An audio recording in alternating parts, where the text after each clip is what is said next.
Hello, my name is Allison Carmen, and welcome to my podcast, 10 Minutes to Less Suffering. Today, I want to talk to you about this idea that our lives are going in a good direction or it's going in a bad direction. And I know some of us feel like this on certain days or certain weeks or months when we get disappointed that things didn't go the way that we thought. We don't get an opportunity or a job, or someone doesn't want to go out with us, or someone breaks our heart. We could lose money in the market. Something could happen with our child. All these things could happen. And if more than one of these events happen, some of us start to have the mindset that our lives are going in the wrong direction.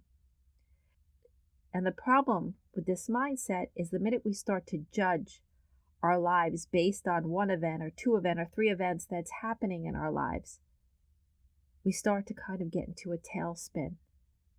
And the minute we think things aren't going a certain way, we possibly could make decisions that are not best for us. We could feel desperate. We could lose our ground. We could start to be careless. And all because we're writing a story about what's happening in our lives. And often, the reason this happens is because we forget that the problems in our lives are not who we are. And I know I discussed this topic a bit in episode 62, How Can We Be Bigger Than Our Problems? And I did get a lot of emails, and some people really were able to embrace this idea, but other people found it difficult. And so I just wanted to go over a new exercise to embrace this concept.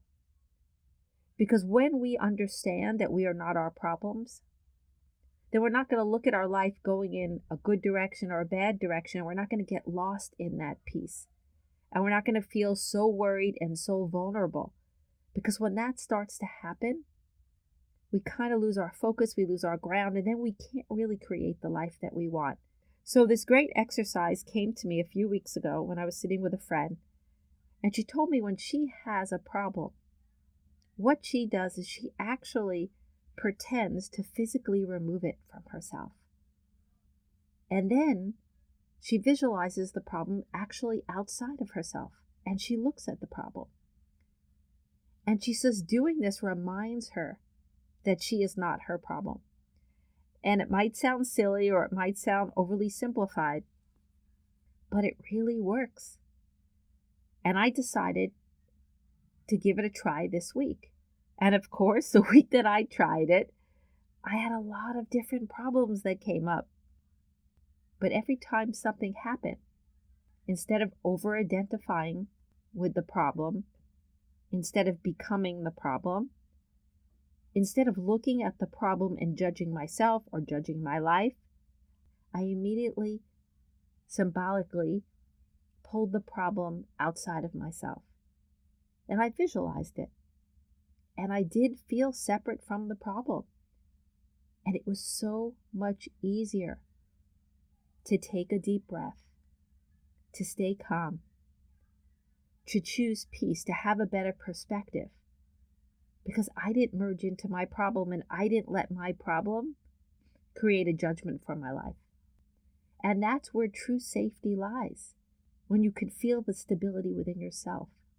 And the more and more you build that home within you, the more resilient you will become.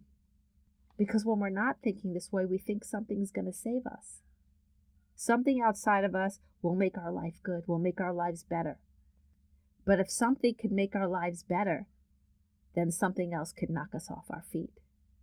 And yes, even if you implement this idea that all these problems are outside of you, we're still going to trip up. We're still going to have things that are tough to separate from ourselves, things that we feel so deeply, and that's okay.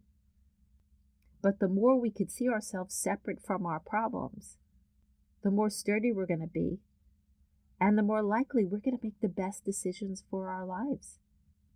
And I know most of you listening to this podcast can think about all these times you didn't enjoy because of a problem that you had.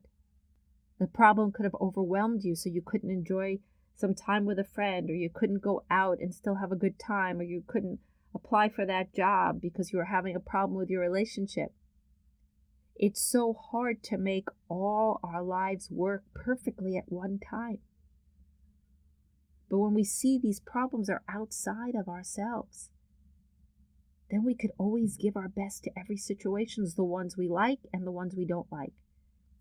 And we're not going to get into this tailspin that life's not going the right way. Because at the end of the day, we have no idea what direction anything is going in. We can only show up and do our best and get the most out of each moment. But if we internalize everything that happens in our lives, it's going to get really messy.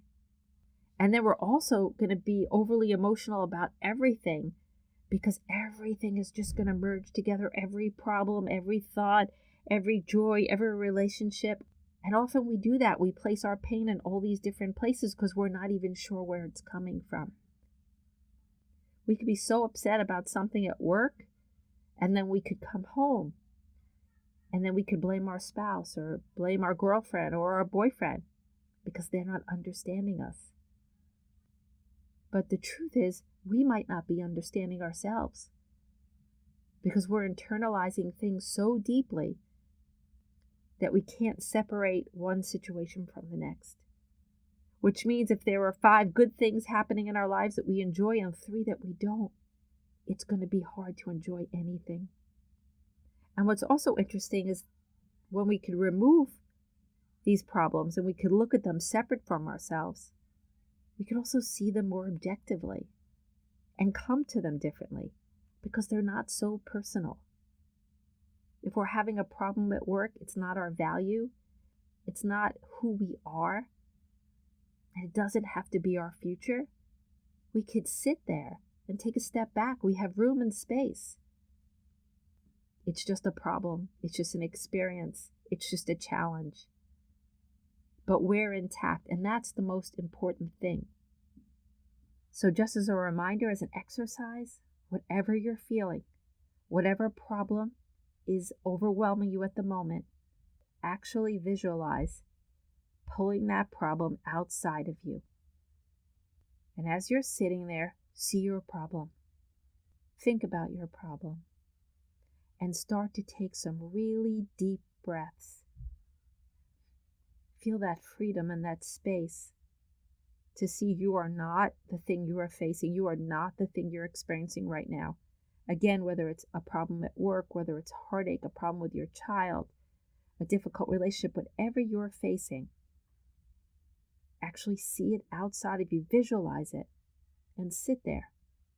And just that alone will give you a space for you to look at it differently. An awareness of who you are, what you are, how it doesn't affect your value. You could talk to your problem. When you're seeing it separate from you, you could think about, how will my actions serve me? What do I want to do next? How do I want to think about this? Do I want to give my peace to this problem? Does this problem need my patience? Is it time to act? Is it time to wait? How can I live with this problem? Side by side. What mindset do I want to take? And for me, just the separation, that I am not my problems, just pulling it outside of me and looking at it, that alone gave me so much peace. Because when you merge with your problem, you feel like a victim. You feel so burdened, you feel so overwhelmed. And the minute you see that it doesn't control you, it doesn't own you, it doesn't mean you're doomed, doesn't mean you can't make things better. The minute you see it separate from you, you have a peace. You could breathe deeply, and you feel so much more hopeful. Because it's when we get lost within our problems that we start to believe things are going in a good direction, things are going in a bad direction, and we really start to judge our lives and feel stuck so easily.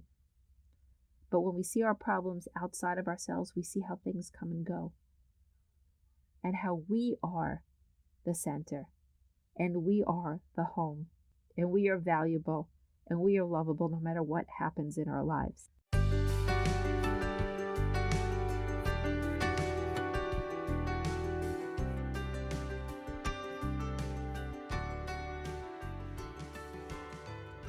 Thank you for listening to this podcast today.